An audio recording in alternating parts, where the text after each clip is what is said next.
Hello, I'm Joanne Diaz, And I'm Abram Van Ingen. and this is Poetry for All. We've taken a long summer break, but we're excited to get back. And for those who are just tuning in, this podcast is for those who already love poetry and those who know very little about it. In each episode, we read a poem, discuss it, learn from it, and then read it one more time. And today we are delighted to discuss Lisel Mueller's poem, When I Am Asked. Abram, would you read this poem? Absolutely. When I am asked. When I am asked how I began writing poems, I talk about the indifference of nature. It was soon after my mother died, a brilliant June day, everything blooming. I sat on a gray stone bench in a lovingly planted garden, but the day lilies were as deaf as the ears of drunken sleepers, and the roses curved inward. Nothing was black or broken, and not a leaf fell, and the sun blared endless commercials for summer holidays. I sat on a gray stone bench, ringed with the ingenue faces of pink and white impatience, and placed my grief in the mouth of language, the only thing that would grieve with me. Oh, so beautiful. Abram, what draws you to this poem, or what made you want to discuss it today? So I've always loved Lisel Mueller. I think one of the things I love about her poetry is just how accessible it is. When I teach poetry, sometimes people have this notion that it's inherently difficult, this puzzle that has to be solved. It's going to be impossible to understand. And then you read a poem like this by Mueller and you think, oh, that's poetry? Oh, I get that. Mm-hmm. And it just has this immediate relational quality to it. And the other thing I just love about this, so I'm a sucker for Ars Poetica poems anyway. And Ars Poetica is basically poetry about the art of making poetry. It's about how it is that things get made, in particular how arts get made. And so this is a poem about poetry. This is a poem about how she began writing poetry. And what I love about the ending of this poem is this sense in which the language of poetry, even when we are in grief and in a certain sense in despair, the writing of the poem itself is an act of hope. Yeah. There's a kind of hope of reader embedded in every poem. And so when she says that she sat alone on a gray stone bench, and you get this sense of this incredible solitude and loneliness, and the poem is a kind of reaching, it's a kind of expression of hope in the midst of grief. And I think that way about poetry in general. And so I love this poem in particular for kind of expressing it so well. Well, that's amazing. And we need to talk about who Lisel Mueller was. She was a prize-winning poet and translator. She was born in Hamburg, Germany in 1924. And that's really interesting because both of her parents were school teachers, actually, and they were decidedly anti-fascist. And her father in particular, a lot of pressure was put on him to comply with Nazi-sponsored pedagogy and ideology in the classroom, and he refused. And so they had to escape persecution in Germany, and it took a while, but eventually he found an academic appointment in the United States, and then in 1939, Lisel Mueller immigrated to the United States with her family. For her to find herself as an adolescent in America, not knowing English, having to learn it quickly, and then live here through World War II, and then become one of America's most celebrated poets. It's really astonishing, right? She won the Pulitzer Prize, the Ruth Lilly Prize, National Endowment for the Arts Fellowship, National Book Award. Very prolific poet, and always engaged with history, not as just something as in the past, but something that is always evolving, something we're always looking back to in order to understand our present moment. And for me, that has some bearing on the reading of this poem. Yeah, she says in another poem about history and its impacts on us, she says, she's got this incredible line, "My country," meaning Germany, "my country was struck by history more deadly than earthquakes or hurricanes." Wow. And so, Wow. yeah, history, memory, family, these are all really important and recurring themes in a lot of her poetry. And she didn't start writing poetry really seriously until her mother died. This is sometimes we say don't associate every poem with the author. Sometimes they're a Right. speaker, they're putting on a persona. But this is very clearly an autobiographical poem, which she talked about in other contexts as well. This is Yes. quite real that she began writing poetry in response to her mother's death. And she published her first book of poetry when she was 41 years old. Well, maybe we could look at what she's doing with this poem to see what makes it just feel so just deeply moving. Well, one of the things to notice about poetry is the title. Titles really matter. They frequently do a great deal of work, and here you get this title, "When I Am Asked," and we don't know by that title what she is asked, what she's being asked about. And we get a sense right away from the poem. Okay, people are asking her how she started writing poetry. She's going to answer that. But I love this opening stanza because it's just 3 lines long, and the answer, you can sort of imagine this scenario. Somebody comes up to her and says, "So how did you start writing poetry?" And she says, "Oh, it was the indifference of nature." And you're just like, "What? Wait, huh? What?" But Yeah. there's this sense in which that's the answer that best explains, this sense of the deep grief she felt and the mismatch between that grief and this glorious June, brilliant, blooming summer day. Like nature was not doing what it was supposed to be doing to match and express her feelings. It was the indifference of nature that turned her to language. We don't know who's asking, right? She doesn't say, "When you ask me." That's not the Mm-hmm. title of the poem. "When I am asked," it almost feels theoretical. It feels a bit passive, right? The passive voice, "when I Mm-hmm. am asked." Notice that she's the only human in this poem, though, you know? Mm-hmm. And she's not addressing it to a you. She's really very introspective. And she's really bringing us into that deep past so that we can understand something about her singular experience of grief. When Mm-hmm. I am asked how I began writing poems, I talk about the indifference of nature. And she doesn't say, "I talk about my time in a garden." It's again a very big theoretical phrase. I talk about the indifference of nature. The indifference spurs her to write in a language that humans know, to connect with humans, right? The arc of this poem moving from nature not being the sounding board she needed it to be and looking for the thing that provides the connection and finding it in the mouth of language. It reminds me actually of the W.H. Auden elegy for W.B. Yeats, where he says, there's this famous stanza about how poetry makes nothing happen, and there's a lot of debates about that Yeah. and responses to that and so on and so forth. What he says at the end of that is, it survives. He says it 3 times in that stanza, it survives. And he says, why does it survive? It survives a mouth, a way of happening. It's this sense Mm. of, it's not just about expression. It is definitely that, but it's about connection. It's a Yeah. and language is this thing that connects us. And so to be able to put your grief in the mouth of language creates the experience, the feeling, the sense that you are not entirely alone. In the first stanza, she brings us to the dramatic situation of the poem, that someone has perhaps more than once asked this question, and this is what she recollects. And then she brings us into the scene that is so poignant for her. "It was soon after my mother died, a brilliant June day, everything blooming." What Yeah. a stanza. What do you love Yeah. about that stanza? First, it just states the facts, right? Soon after my mother Yeah. died. So there's a sense in which she's just laying out what happened. But what I see happening here is that there's all these connections in the words themselves. Mm. So soon, June, blooming. There's that assonance of that sound that recurs. Brilliant and blooming, that's alliteration, the opening sound of the word, they connect.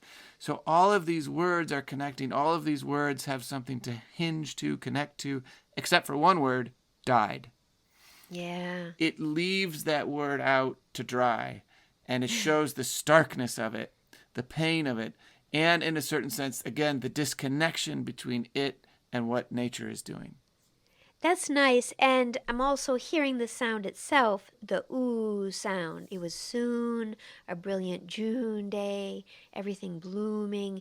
That ooh sound, it's smooth, it's elongated, and it seems as if there's a juxtaposition between the sorrow over the mother's death and everything is fecundity and abundance and blooming and brilliance, right? Mm-hmm. But it's also that juxtaposition that could maybe even exacerbate the suffering of the speaker, yeah? Absolutely, yeah. So then we come to the third stanza, and it says, I sat on a gray stone bench in a lovingly planted garden, but the day lilies were as deaf as the ears of drunken sleepers, and the roses curved inward. Nothing was black or broken, and not a leaf fell, and the sun blared endless commercials for summer holidays. There's something witty about those Yeah. endless commercials, isn't there? Somebody once Yeah. described her poetry as witty and full of humor, but with an underlying sadness. Oh, absolute. That's a perfect description of her tone. Yes, but that her poems can embrace both at the same time. And that she can do it in just a few stanzas. It's so meaningful. Let's look at what she does here. I sat on a gray stone bench. Notice how many words in her poem are monosyllables, or maybe two syllables at most, right? I Mm-hmm. sat on a gray stone bench. I feel like that line makes me, the words sit, don't they? Mm-hmm. Right? Gray stone bench kind of bring me down in a lovingly planted garden. But the daylilies were as deaf as the ears of drunken sleepers, and the roses curved inward. What are those flowers doing, and how is it working on her? Yeah, I get, especially with the drunken sleepers thing. I always have this sort of Dionysus, like this great big party has just happened, Yeah. right? And nature's almost drunk on itself. It's so great. The Oh, daylilies and the roses and everything is just bountiful and blooming, and it's almost drunk on its own glory. wow. Yeah. And yet here she is. She sits on a gray stone bench. The other contrast there to draw out is, of course, the gray stone bench is a man-made object planted in this garden. So Yeah. again, you get this contrast between this constructed thing on which she sits alone in her grief, and then this crazy garden that's spread out all around her. But what she's saying is that nothing's wrong here. Everything is Right. doing exactly right. Nothing was black or broken, and not a leaf fell. And the sun blared endless commercials for summer holidays.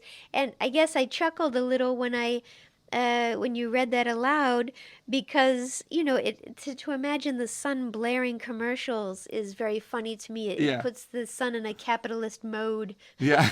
Yeah, totally. And so I'm curious what you make of this last stanza, which goes like this. I sat on a gray stone bench, ringed with the ingenue faces of pink and white impatience, and placed my grief in the mouth of language, the only thing that would grieve with me. Oh my God, what an ending. So, first of all, it's so rich because if you look at the poem, stanza 3 begins, I sat on a gray stone bench, and then stanza 4 picks it up. And that's the only line that is completely replicated in the poem. I sat on a gray stone bench. And so it's important for her to repeat that, but with a difference, right? Mm-hmm. So the second time she repeats it in this final stanza, I sat on a gray stone bench, ringed with the ingenue faces of pink and white impatience, and placed my grief, what an important verb, placed my grief in the mouth of language, the only thing that would grieve with me. What a moment of insight.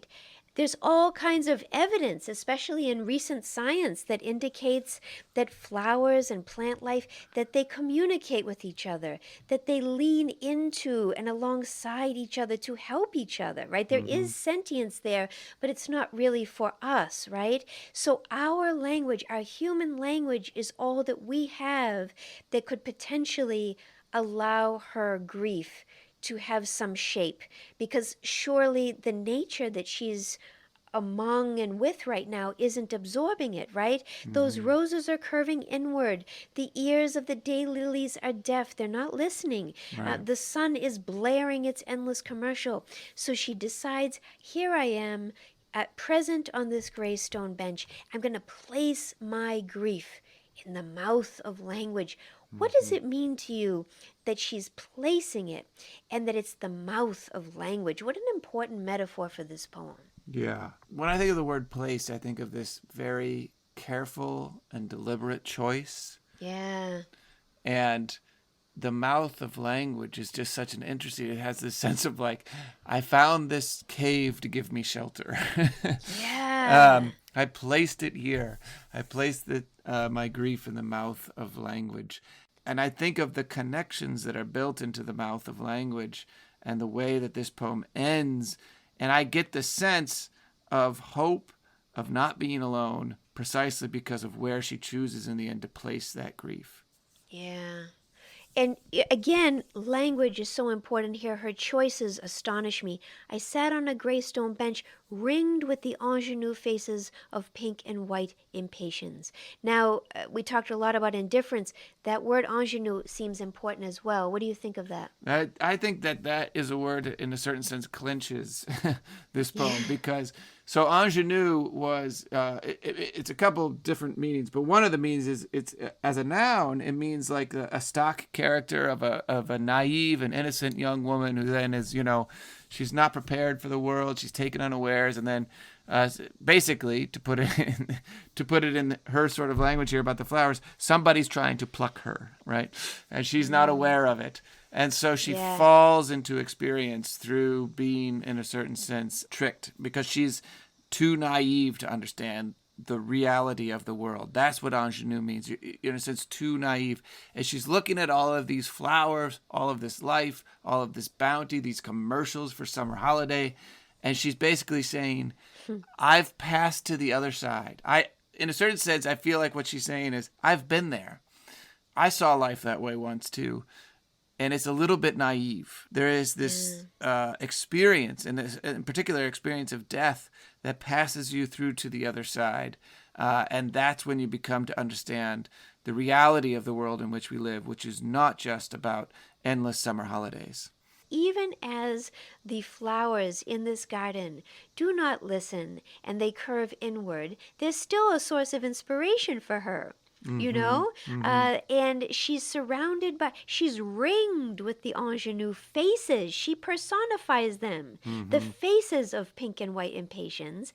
The other thing about ingenue, I read that word the same way you do, but the word can also be an adjective, and it can mean artless. It can mean free-born. It can Mm. mean of high or excellent quality. So there's a way in which she could never have written this poem except for the isolation that she feels in this garden. Mm. It's precisely because of the indifference that she's launched into this desire to capture it and then metamorphose it in language, in her own language, right? Mm. And I'm very moved by that, and I just love how much dynamism there is in that final stanza. Yeah, it's remarkable. Yeah. With all that said, would you read this poem for us again? Oh, yes, I am so excited about this poem. When I am asked. When I am asked how I began writing poems, I talk about the indifference of nature. It was soon after my mother died, a brilliant June day, everything blooming. I sat on a gray stone bench in a lovingly planted garden, but the daylilies were as deaf as the ears of drunken sleepers, and the roses curved inward. Nothing was black or broken, and not a leaf fell, and the sun blared endless commercials for summer holidays. I sat on a gray stone bench, ringed with the ingenue faces of pink and white impatience, and placed my grief in the mouth of language, the only thing that would grieve with me. I love it. So Yeah, good. me too. Yeah, wonderful. Well, thank you. And thank you to Louisiana State University Press for granting us permission to read this poem today. To learn more about Lisel Mueller, please visit our website at poetryforall.fireside.fm. And you can subscribe to Poetry for All wherever you get your podcasts. And please remember to follow us on Facebook, Instagram, and Twitter. Thank you for listening.